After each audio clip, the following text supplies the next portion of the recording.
our next session, which is creating a life plan and setting smart goals. I'm looking forward to this.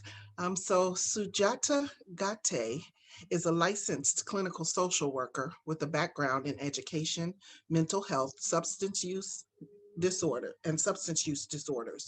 And prior to coming to QSource Network 10, Sujata worked for DaVita as an in-center hemodialysis social worker. I hope I said your name right. And welcome, Sujata. Thank you for being here with us. Yes, hi. Thank you so much for having me. Thanks for the introduction, Monica. And thanks for this great program. Just such a wonderful presentation, and I've enjoyed all of the topics that I've heard so far. And I'm happy to be with you to talk about life planning and goal setting. And I'm going to start with an introduction about what is a life plan. I think this is a concept that once we learn about it, we find out that we're pretty familiar with it, but sometimes the term just seems a little bit unknown. A life plan is a short written document, usually 8 to 15 pages long, and it's a roadmap for your life that helps prioritize what's important to you. It's basically a personal guide about how you want to live, what's important to you, and what steps you need to take to achieve the life you want. The life plan should provide a clear path of how to get from where you are to where you want to be. It's definitely a document that is expected to be changed and updated as time goes on. So I want to spend a little bit of time talking about why take the time to do a life plan. What would be the reason that having a life plan could help or could benefit us? So in order to do that, we're going to talk a little bit about purpose.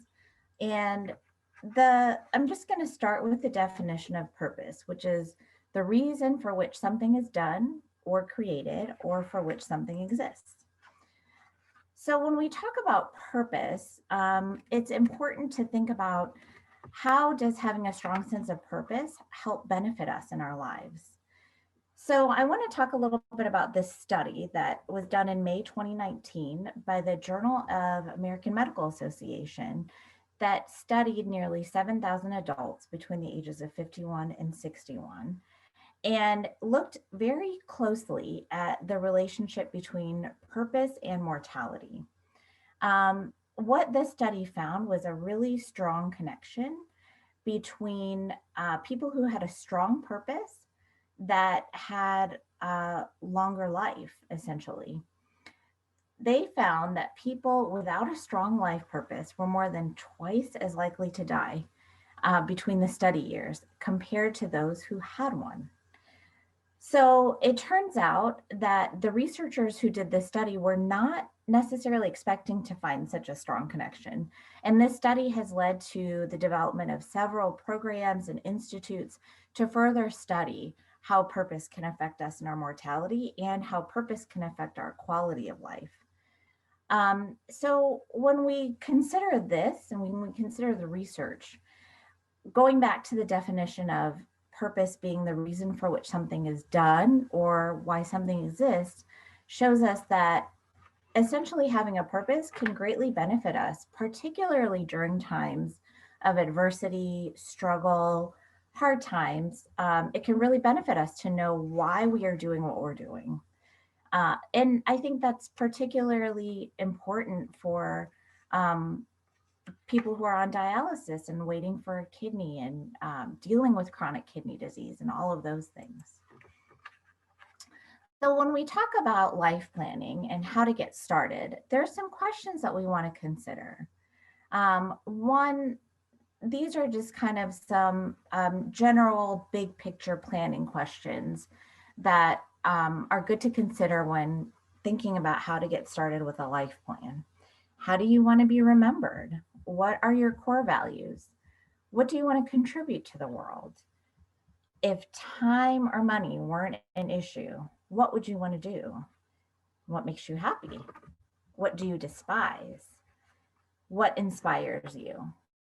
And what does a successful life look like to you? Obviously, some of these questions are going to be a lot harder to answer than others. And some of these questions might still lead to doing the same things that we're doing now. For example, even if I despise cleaning my house, I'm going to still have to do that.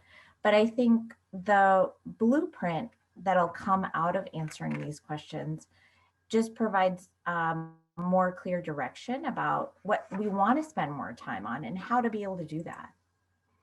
And another set of questions is for reflection.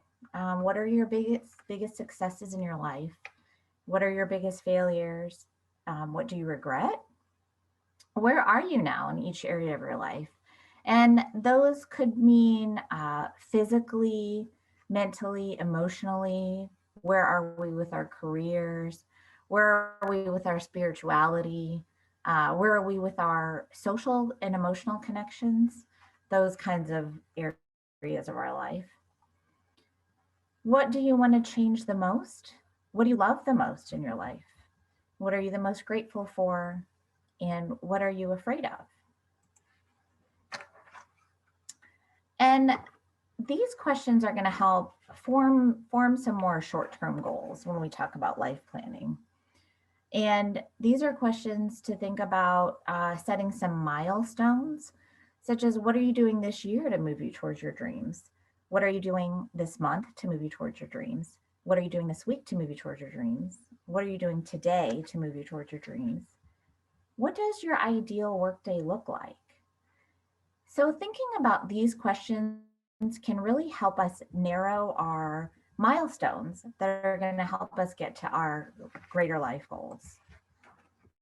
And then finally, the biggest question, and maybe the hardest one to answer, is what are you committed to working towards and accomplishing in the next year? And there's certainly no goal too small. Anything that gets us to our ultimate plan is a goal that's worth setting and worth getting committed to. So when we talked a bit about the planning process for a life plan and some questions to consider. Answering those questions is going to help to create a vision for what we want for our life. Performing a self-assessment, which is essentially those questions that we went through. That's going to be a good part of making this roadmap. Making some priorities in our lives and identifying our values. And then we're going to move on to establishing goals. And we're going to talk a little bit about how to do that and how to think about making SMART goals. And then finally, the final step is to outline an action plan. So some ideas about how to create a vision as part of the life plan is to make a vision board.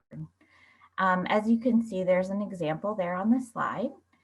Vision boards are a great tool because they can be personalized, whatever kind of images, words, drawings, anything, pictures that speak to you personally are perfect to add to the vision board. I'm going to show you a couple examples of different types of vision boards. So in this vision board, there are separate categories for each vision. So that can be really helpful if we decide for our life plan, we want to focus on different areas of our lives and have specific goals for specific areas of our lives. And then this is a different kind of vision board that is kind of just organized in a different way and has some really specific steps, really specific concrete things that we want to do that relate to each area of our life that we want to improve on.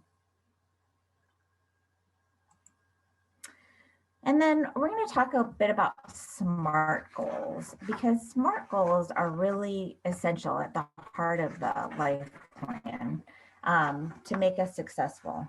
So what are SMART goals? SMART goals talk about,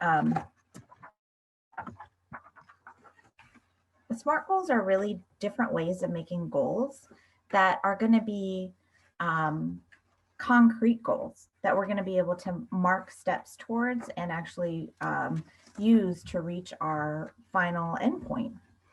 So we'll start with, what does the S stand for? S stands for specific. Means, what do I want to accomplish? And by specific, we mean we want to be as clear as possible with what we want to accomplish. So an example might be, instead of saying, I'm going to go on a getaway, I might say, I'm going to take a 3-day vacation to Gatlinburg, Tennessee. Measurable. How do you know that you're progressing towards your goal? Or how will I know when it's accomplished? So an idea of that would be, this is where we're going to make different milestones so that we can reach our goals. One of my milestones might be that I'm going to need to save $200 a month towards my getaway. And maybe that means I'm going to need to also eliminate some things from my weekly budget that I'm used to buying. I'm going to have to take out my lunch out once a week so that I can help make my goal of saving money towards my trip. Achievable. How can the goal be accomplished? We have to think about if the goal is reasonable. So for me right now, maybe what my desired goal is to actually take a getaway to Europe, but that may not really be reasonable for me right now. Maybe right now for me, with my schedule, my caregiving responsibilities, my dialysis schedule, all I can really do is get away for 3 days. And maybe my budget really only allows me to do that. So I'm going to make my goal something that still achieves my greater plan, part of my life plan, but I'm also going to make it something that is achievable for me. Relevant. And this speaks to the life plan. Is this worthwhile? Is this something that is part of my greater life plan? Does this match up to the big picture of what I want my life to be? And finally, time bound. When can I accomplish this goal? If all of the other aspects of the SMART goal are met, but it's not time bound, then that can leave us working on a goal for a long time, more than a year. Experts usually recommend making goals to be achieved within about 6 months. And if it's a greater goal that's going to take longer than that, it's a good idea to make sub goals that have shorter mile markers to getting towards the larger goal that really kind of holds us accountable to what we want to do and how soon we want to get there.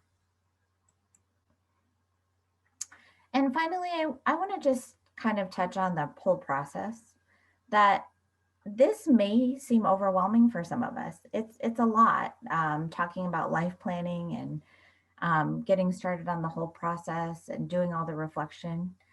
So keep in mind, it's a process and starting is usually the hardest part.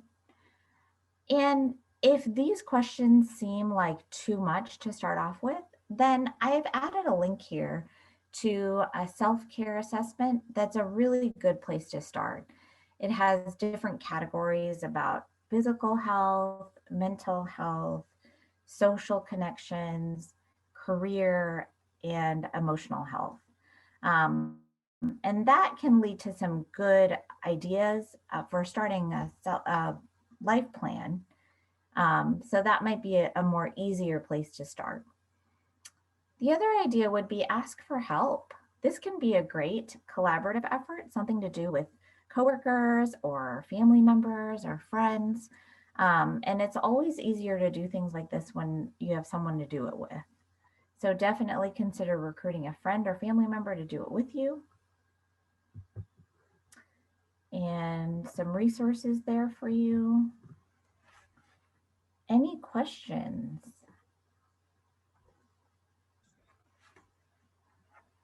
I don't know if there are any questions in the chat at this time, but we do appreciate you for this great information, setting important for all of us in every aspect of our lives.